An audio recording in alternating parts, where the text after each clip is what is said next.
Hello, everyone, and welcome to This Generation, America's only weekly program dedicated to and catering to all about Native youth.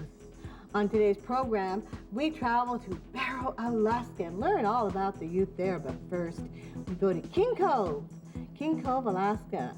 We visit some youth who starred in an anti-tobacco commercial. Let's take a look at that right now. My name is Aviation. I'm from King Cove, and This Generation will be right back. I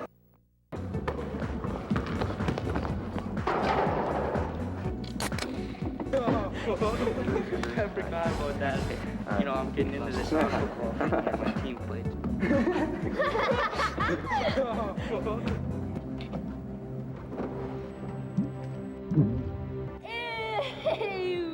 Uh-oh. Smokeless tobacco can be life-threatening, one way or another. I'm gonna get you! Yuck. Can you imagine what it was like to drink that? Well, let's find out. Let's go behind the scenes to the Teen Center at King Cove, Alaska. Oh, nice game, guys. Almost had me that part. Almost had me.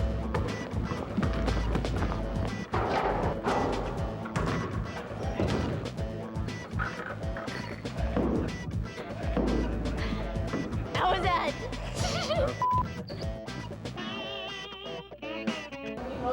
First, we have to decide who the dunker would be in the commercial. So we had a little dunking contest. I won, of course. I don't know. I didn't like it too much because Sonny Weiss got to dunk on me in real life. I would have swatted him. Sorry, one more time. Whoops. Messed up.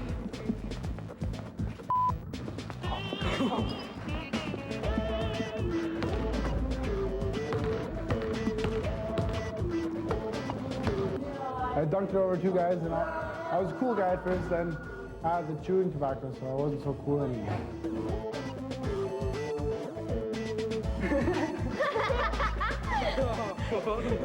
I forgot about that. My part was to drink this stuff that someone spit chewing. Yeah, Sonny got to spit in a can, and Steven had to drink that tea stuff. Oh, we just picked Steven because I wasn't gonna do it. Yeah. And everybody voted him too. So, yeah.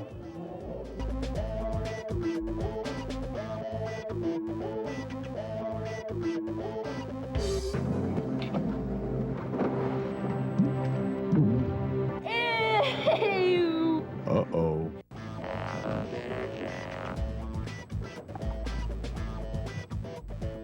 What was it like to drink from the spit bottle? They'd be like, oh, that's nasty and stuff like that. They'd be like, oh, that's sick. What does it taste like and smell like and stuff like that. That's what they'd probably be saying, stuff. I didn't care. I'll do it. It's just take some time and I'll think about it, but I'll probably still do it. The spit bottle really didn't have spit in it at all. We used tea leaves and regular tap water, but that's not necessarily what Steve is telling people. Well, I like to mess around a lot, so I'll just let them know that, well, I'd just say it was real tobacco and gross them out a bit, and then I'd say real spit in it, and then after a while, I'll just say I was joking around. And then Steven got to chase Sonny. Yeah, that was pretty funny stuff there.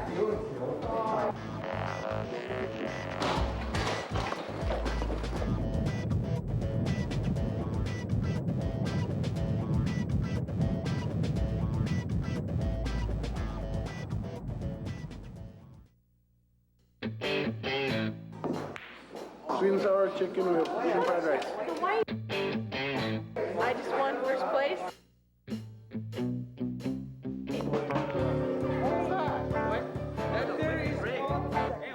When they're not in the gym, the teens in the Swap and Spit Bottle public service announcement like to hang out at the King Cove Teen Center. Connie Newton runs the center. It was developed about 6-7 years ago. We were looking for something to get the kids off the driving around in cars late at night. And the city was great enough to give us the building. It was an old ceramics building. The kids actually developed the center. It's all been designed by the students 6 years ago. And we put it together, and the city pays for the workers that work here.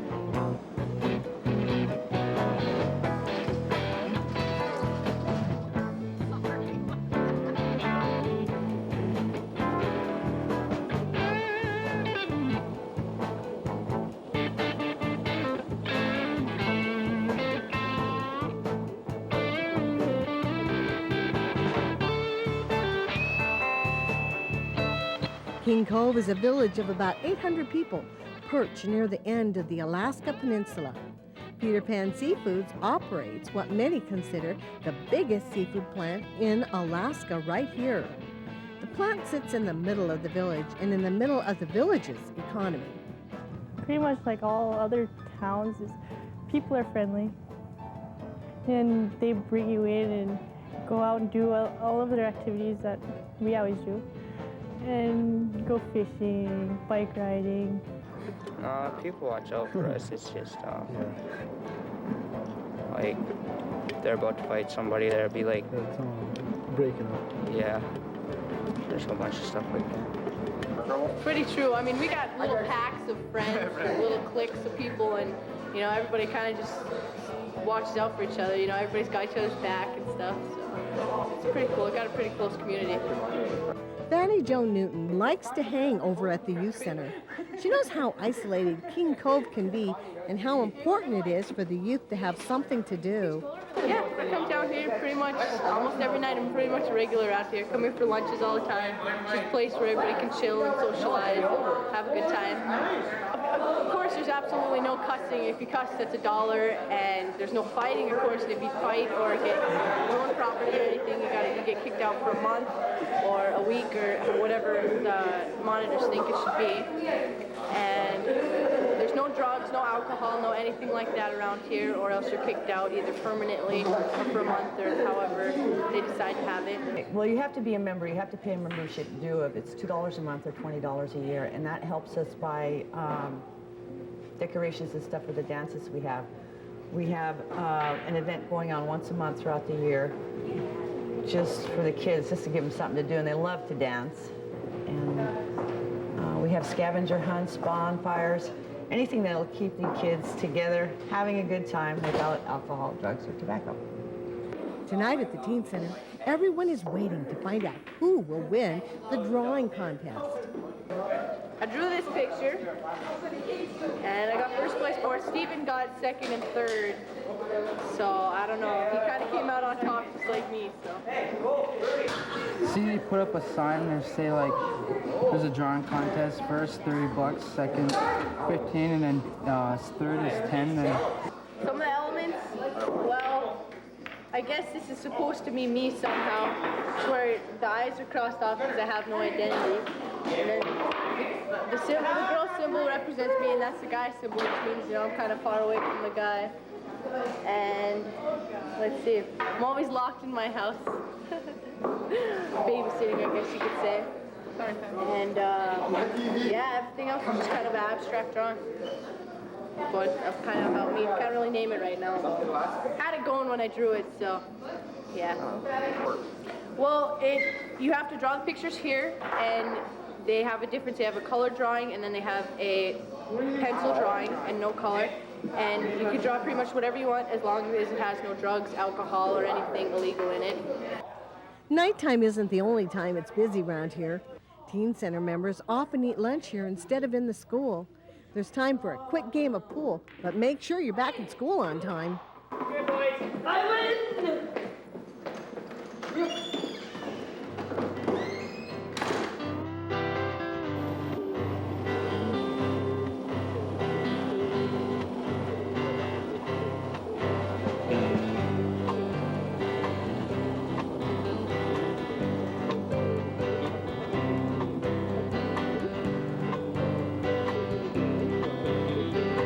For the teens here in King Cove, the center is more than just a place to shoot pool or mow down on lunch.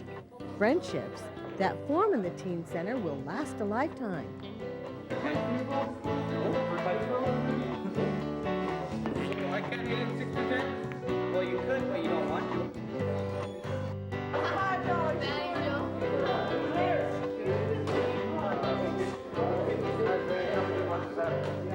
What just happened where I just won first place?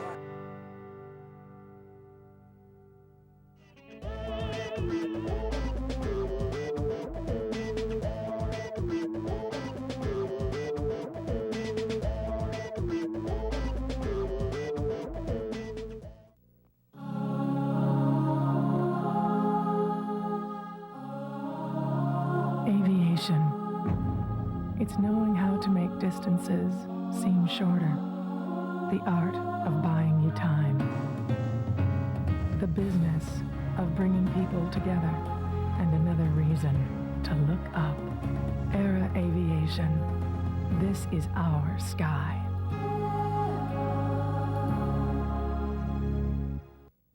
For generations, the Chupik Eskimos of Nunivak Island have maintained the finest herd of reindeer anywhere in the world. The flavor and nutrition of these magnificent free-range deer is unmatched and is now available in commercial USDA-inspected lots. This is the only official outlet for authentic Nunivak reindeer meat. For more information or to place an order, contact Nunavut Reindeer and Seafood Products, Box 42, Macoriac, Alaska 99630, or call 907-827-8015. Supplies are limited. Welcome to the Aurora Inn, Nome's newest and finest hotel. The Aurora Inn offers you clean, modern, quiet, and secure rooms. There are a variety of room types to choose from. Whether you're traveling alone, on business, or taking a trip with your family, you will always find a room to suit your needs. Also located at the Aurora Inn is Nome's only quality vehicle rental service, Stampede Ventures. Whether you're here on business, or for sightseeing, bird watching, or just exploring the local area, we have a vehicle and a room for you. The Aurora Inn in Nome. Dear Richard, this is really hard to write. Dear Richard, people are starting to talk about you. I'm sorry, but I have to say something. Thanks. Call me later, okay? Yeah. Dear Richard, please, just listen. It takes a lot of guts to talk to your friends about their problems with marijuana or drinking, but it could make all the difference. From King Cove, Alaska, all the way up to the top of the world, to Barrow, Alaska.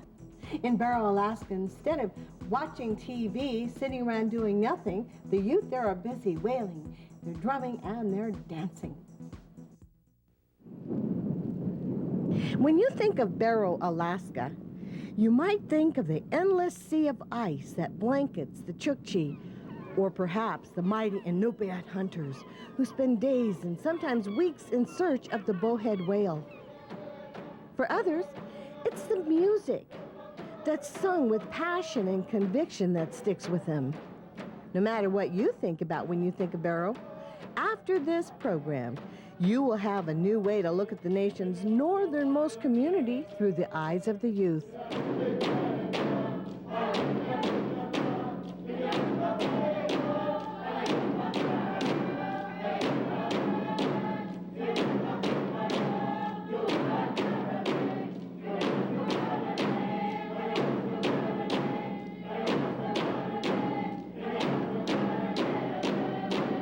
Imagine growing up in a land where 60 below zero is not uncommon. Imagine having the necessary skills and knowledge to survive in a climate of this nature. For the youth of Barrow, it's the way they're taught. Being able to read the ice and recognize dangerous conditions, or understanding the ocean currents of their hunting grounds. In this Inupiat community of over 4,000 people, you won't find shopping malls or congested freeways. Instead, you'll find a culture that is deeply rooted in heritage and tradition. The youth aren't glued to the internet or burdened with the problems of city life. Instead, they are youth with a different perception of life, one that encompasses survival in the far north. If you're ever out on the ice when the people of Barrow are pulling in a whale, you'll see what I mean. Side by side, the youth of Barrow are working with the adults to get the huge task completed. It's a task that requires strength and stamina, but most importantly, it requires a grounded knowledge of their surroundings, which can often change in a moment's notice. In fact, on May 12, 2002, a group of whalers miles from shore on the edge of the ice pack were attempting to bring a whale upon the ice floe when...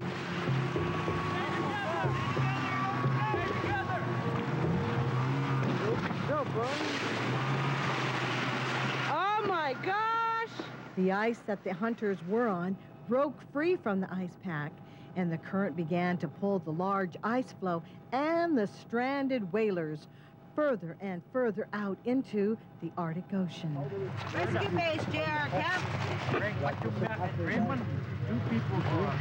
JR Camp, rescue base. 45 men? Yeah. We got 45 men, 5 ladies, and 8 kids. 58 people found themselves stranded on an ice floe that was being swept away by the current. I wasn't scared. I was just worried about all the young kids and the people that tried to go back to the shore when we broke away. And our elders always tell us not to panic when something like this happens. You know, you just gotta pray.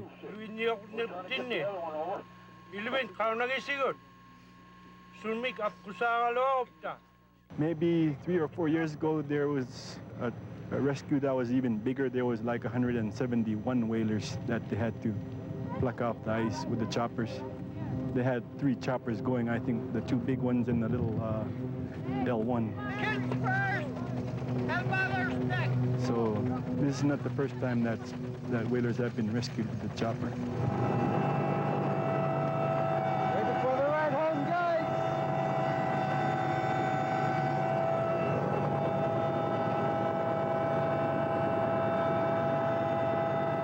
It took all morning, but with the help of search and rescue, all 58 people were rescued and returned to safety, and all but 2 snow machines were safely retrieved. And although these whalers are not in need of being rescued, there is a huge concern on everyone's mind. When the wind changes, west wind, that's when the ice starts coming in. Right now we want to try and get east winds, or let the wind pick up stronger so it can blow out, blow away.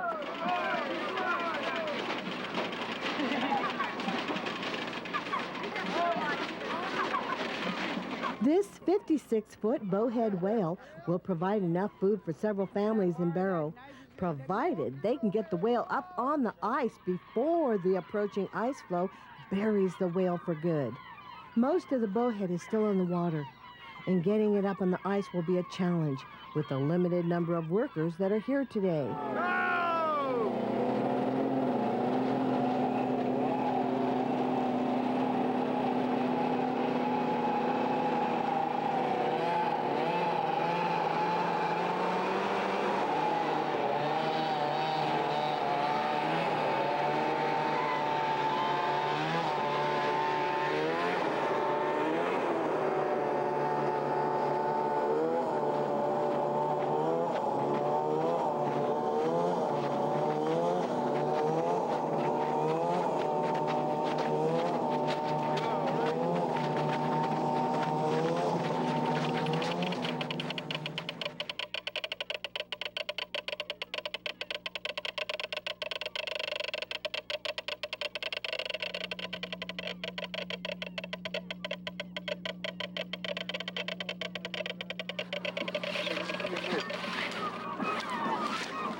The decision is made to cut the whale in half, securing what is still in the water to the ice pack they're on.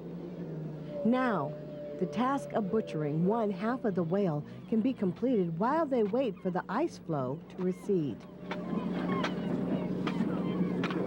Before we left all that, the Saturday or the pack ice was going over the whale and it's going underwater.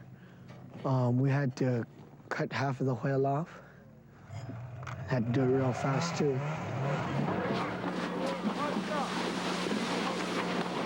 From the cutting of the muktuk and meat to the laborious job of hauling the meat to the shore, the youth are an integral part of whaling.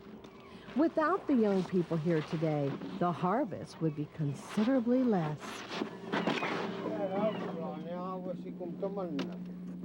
Although more than half of the whale is still in the water, the encroaching ice flow refuses to leave.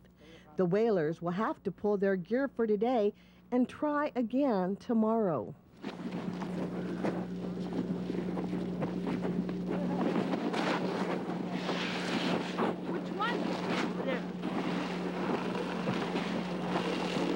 For the youth here today, their work is not yet done.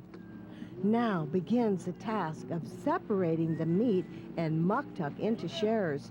Some of the meat and muktuk will be saved for a picnic to celebrate the capture of the whale, while most of the catch will be split into shares and divided amongst the community. All of those who helped here today will get a share of the catch. We call this Nikki,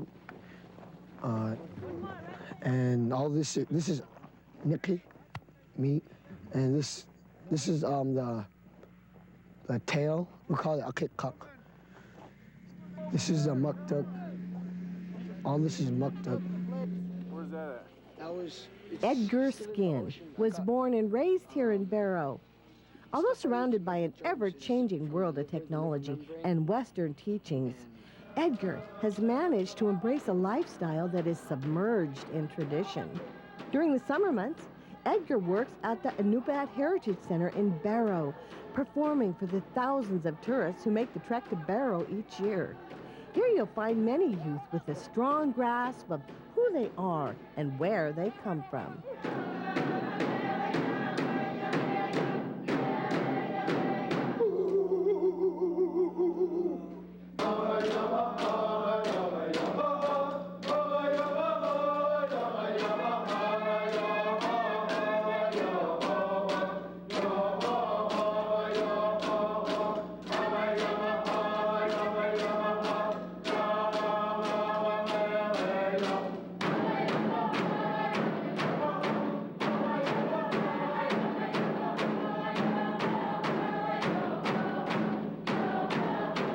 These youth have learned the songs and dances of their ancestors and embraced a culture that is rightfully theirs.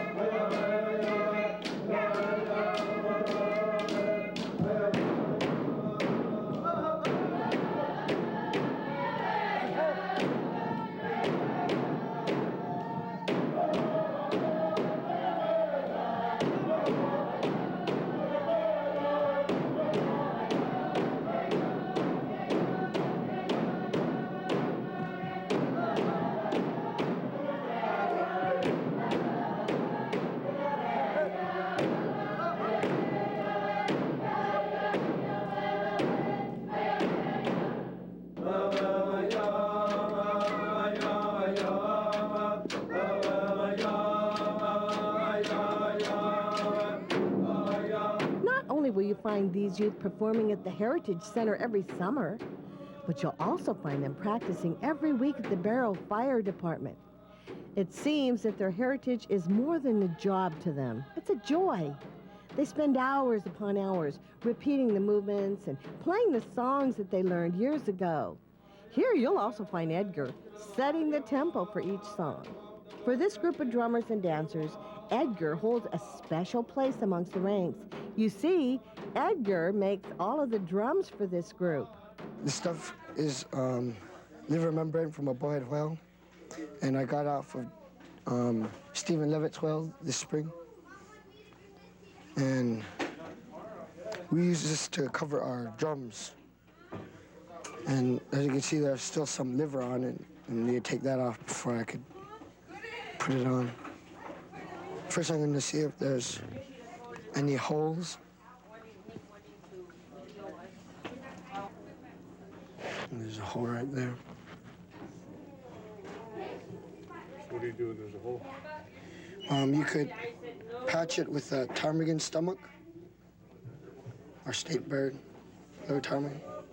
Edgar also steams and bends the wood that will become the frame for the drum.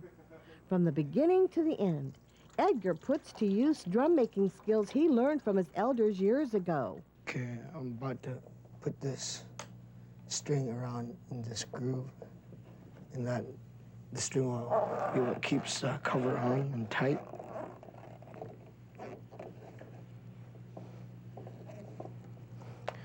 And as I'm pulling it, as I go, just keep making it tighter. It gets very brittle when it's dry, so that's why I keep getting the center wet where we strike it to keep it from ripping. It's true. Edgar is one of the shining examples of Barrow's youth, but he's more than that. He's a teacher of passing on the Inupiat tradition. It's these youth who will always know and understand who they are in a time when uncertainty has identity of its own. It's these youth who will assure that tomorrow's youth will always know who they are and what it means to be Inupiat.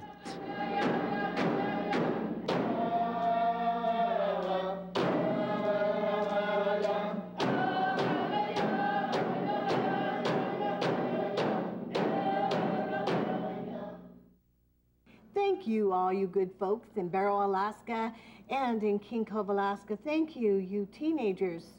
So nice to have you on my program. And isn't it great to have your own program? Stay tuned for Heartbeat Alaska. God bless you. See you again next week.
See ya.